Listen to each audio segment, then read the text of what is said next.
मापक यंत्र एवं पैमाना। पहला क्वेश्चन है कि किस मीटर का उपयोग वाहन के द्वारा तय की गई दूरी को मापने के लिए किया जाता है। तो ओडोमीटर का उपयोग जो है वाहन के द्वारा तय की गई दूरी का उपयोग करने के लिए किया जाता है। एम मीटर का उपयोग जो है विद्युत धारा के लिए किया जाता है। किसके के लिए किया जाता है? विद्युत धारा के लिए किया जाता है। ठीक है। स्पीडोमीटर का उपयोग किस में किया जाता है? तो गति मापने के लिए किया जाता है। स्पीडोमीटर का स्पीड मापने के लिए। और क्रोनोमीटर का उपयोग जो है आपके समय को मापने के लिए किया जाता है। किसको मापने के लिए किया जाता है? समय को मापने के लिए क्रोनोमीटर का। ये प्रश्न आपके बीपीएससी 70वीं में प्री में पूछे गए प्रश्न है, जो कि 2024 में पूछे गए थे। अगला प्रश्न है क्वेश्चन नंबर 2 में, आर्द्रता किस उपकरण से मापी जाती है? तो आर्द्रता जो है किस उपकरण से मापी जाती है? आर्द्रता हाइग्रोमीटर से मापी जाती है। हाइग्रोमीटर कौन सा है? ये ऑप्शन नंबर बी इनका करेक्ट आंसर हो जाएगा, हाइग्रोमीटर। ठीक है। और हाइग्रोमीटर से है आपका क्या मापा जाता है? हाइड्रोमीटर से तरल पदार्थ का घनत्व मापते हैं। किससे? तरल पदार्थ का घनत्व मापते हैं हाइड्रोमीटर से। पायरोमीटर से उच्च तापमान को मापते हैं। क्या मापते हैं? उच्च तापमान को पायरोमीटर से मापते हैं। लैक्टोमीटर से दूध की शुद्धता को मापते हैं लैक्टोमीटर से। ये भी प्रश्न आपके प्री में पूछे गए हैं बीपीएससी के 2018 में। अगला प्रश्न है क्वेश्चन नंबर 3 में कि सोनार का तकनीकी उपयोग क्या होता है? तो हम जानते हैं कि सोनार का तकनीकी उपयोग जो होता है कि जल के अंदर जो है वस्तुओं का पता लगाने में सोनार का उपयोग किया जाता है। ठीक है। यहाँ पे ऑप्शन दिया गया नहीं, इसमें से उपयुक्त में से कोई नहीं होगा। एक्सरे का बात करें तो एक्सरे जो है मुख्य रूप से डॉक्टर जो है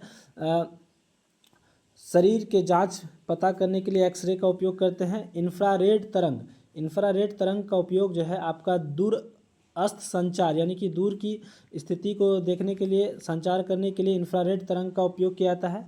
माइक्रोवेव का उपयोग जो है भोजन को गर्म करने के लिए किया जाता है, जानते हैं हम लोग। अगला प्रश्न है क्वेश्चन नंबर 4 में, निम्नलिखित में से कौन सा सुमेलित नहीं है? तो इनमें से कौन सुमेलित नहीं है? वोल्ट मीटर विभवांतर है। ठीक है, वोल्ट मीटर का विभवांतर है। एम मीटर विद्युत धारा मापी जाती है। ठीक है। पोटेशियोमीटर से विद्युत वाहक बल भी मापी जाती है। गैल्वेनोमीटर से विद्युत प्रतिरोध, ये आपका जो है नहीं मापी जाती है गैल्वेनोमीटर से। ऑप्शन नंबर डी इनका करेक्ट आंसर होगा। अगला प्रश्न है क्वेश्चन नंबर 5 में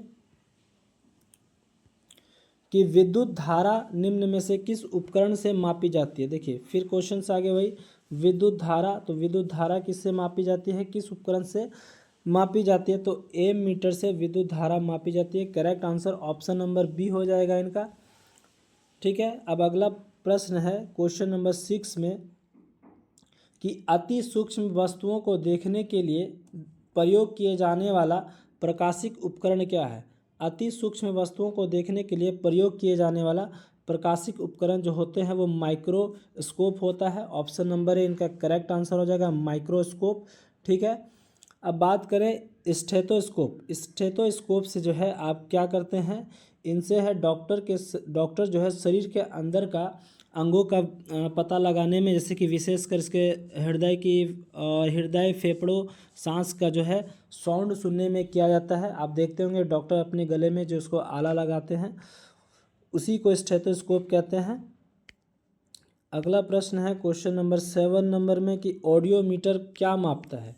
तो ऑडियोमीटर जो है वो आपके हृदय की गति यानी कि किसी व्यक्ति की सुनने की क्षमता को मापते हैं। ऑडियोमीटर का उपयोग किस में किया जाता है? तो किसी व्यक्ति का जो है साउंड सुनने की क्षमता में किया जाता है। ऊंचाई जो है वो अल्टीमीटर से मापते हैं। वायुमंडलीय दाब जो है बैरोमीटर से मापते हैं। हृदय की गति जो है वो स्टेथोस्कोप से मापते हैं। ठीक है। और ध्वनि की तीव्रता जो है डेसिबल में मापते हैं। अगला प्रश्न है क्वेश्चन नंबर 8 नंबर में, घड़ी में समय मापा जाता है। तो घड़ी में समय किस में मापा जाता है? तो क्वार्ज में मापा जाता है घड़ी में समय। ठीक है। ऑप्शन नंबर ए इनका क्वार्ज क्रिस्टल के द्वारा मापा जाता है घड़ी का समय। क्वेश्चन नंबर 9 क्या कह रहा है कि एक जिप्टो बराबर होते हैं। तो 1 जिप्टो किनके बराबर होते हैं, तो 10⁻⁻21 के बराबर होते हैं। ऑप्शन नंबर सी इनका करेक्ट आंसर हो जाएगा। अगला प्रश्न है क्वेश्चन नंबर 10 में 1 माइक्रोन बराबर होते हैं, तो 1 माइक्रोन 1/1000 मिलीमीटर के बराबर होते हैं। Option number C correct answer हो जाएगा। ठीक है, 1 माइक्रोन। अगला प्रश्न है कि 1 किलोमीटर के तात्पर्य क्या है। 1 किलोमीटर हम जानते हैं कि अगर मीटर की बात करें तो 1000 मीटर हो जाएगा 1 किलोमीटर। ठीक है, ऑप्शन नंबर सी इनका करेक्ट आंसर हो जाएगा। 12 नंबर क्वेश्चन कहता है कि 1 पिकोमीटर बराबर होते हैं। 1 पिकोमीटर किसके बराबर होते हैं, तो 10⁻12 ग्राम के बराबर होते हैं 1 पिकोमीटर। ठीक है, अगला क्वेश्चन है कि पेंडुलम घड़ी समय अवधि दोलन होती है, यानी कि पेंडुलम घड़ी की समय अवधि दोलन करती है 2 सेकंड में करती है। ऑप्शन नंबर बी इनका करेक्ट आंसर होगा। अब आते हैं अगले प्रश्न पे, क्वेश्चन नंबर 14 पे। 14 नंबर क्वेश्चन, 14 नहीं है। अब यहाँ से अगला प्रश्न है कि यांत्रिक के बारे में। ठीक है, तीसरा टॉपिक है यांत्रिक का। तो मुक्त रूप से गिरते हुए पिंड की स्थितिज ऊर्जा लगातार कम होती है, तो कब कम होती है, जब आपका ऊर्जा संरक्षण सिद्धांत का उल्लंघन नहीं करता है। ठीक है, और गुरुत्वाकर्षण बल का उल्लंघन नहीं करता है, तब जो है मुक्त रूप से गिरती हुई पिंड स्थितिज ऊर्जा लगातार कम होती है। तो correct answer option number B और डी हो जाएगा, यानी कि उपयुक्त में से एक से अधिक होगा। अगला प्रश्न है कि निम्नलिखित में से कौन सा न्यूटन के गति के तीसरे नियम का उपयोग करता है। तो न्यूटन के गति के तीसरे नियम का उपयोग कौन सा करेगा, तीरंदाजी भी करेगा और अंतरिक्ष रॉकेट भी करेगा। क्योंकि हम जानते हैं कि न्यूटन का तीसरा गति नियम क्या कहता है कि क्रिया के बराबर और विपरीत प्रतिक्रिया होती है। क्रिया के बराबर और विपरीत प्रतिक्रिया होती है, तो तीरंदाजी में भी क्रिया के बराबर और विपरीत प्रतिक्रिया होगी, और अंतरिक्ष रॉकेट में भी क्रिया के बराबर और विपरीत प्रतिक्रिया होगी।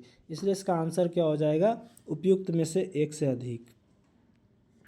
क्वेश्चन नंबर 3 की बात करें तो क्वेश्चन 3 से लेकर के क्वेश्चन 5 की बात करें तो मिस प्रिंट हुआ है, इसलिए क्वेश्चन नंबर 6 को देखेंगे।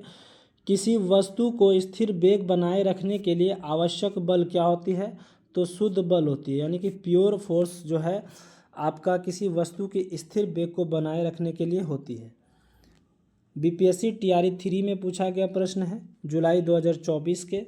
अगला प्रश्न है क्वेश्चन नंबर 7 में बॉल वायरिंग का उपयोग स्थैतिक घर्षण निम्नलिखित में से किसमें परिवर्तन करने के लिए किया जाता है, तो रोलिंग घर्षण को कम करने के लिए बॉल वायरिंग का उपयोग किया जाता है। किसका, रोलिंग घर्षण के लिए। ठीक है, ऑप्शन नंबर 1 करेक्ट आंसर हो जाएगा।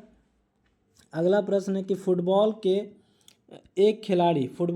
के खेल में एक गोलकीपर फुटबॉल को गोल में पकड़ने के बाद अपने हाथ में पीछे खींचता है, और यह गोलकीपर जो है किस प्रकार में सक्षम है, तो यह संवेग जो है परिवर्तन की दर को कम करने में सक्षम है फुटबॉल जो है गोलकीपर। ऑप्शन नंबर ए इनका करेक्ट आंसर होगा।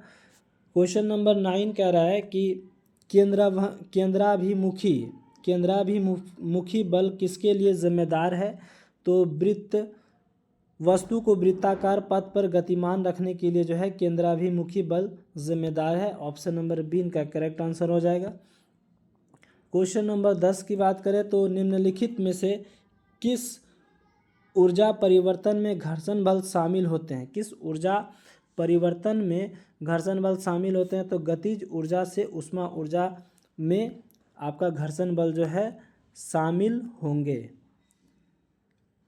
11 नंबर क्वेश्चन है कि एक बस सीधे रास्ते पर चल रही है और अचानक दाईं ओर तेजी से मोड़ लेती है। बस में बैठे यात्री किस तरफ मुड़ेंगे, तो बाईं ओर झुकेंगे।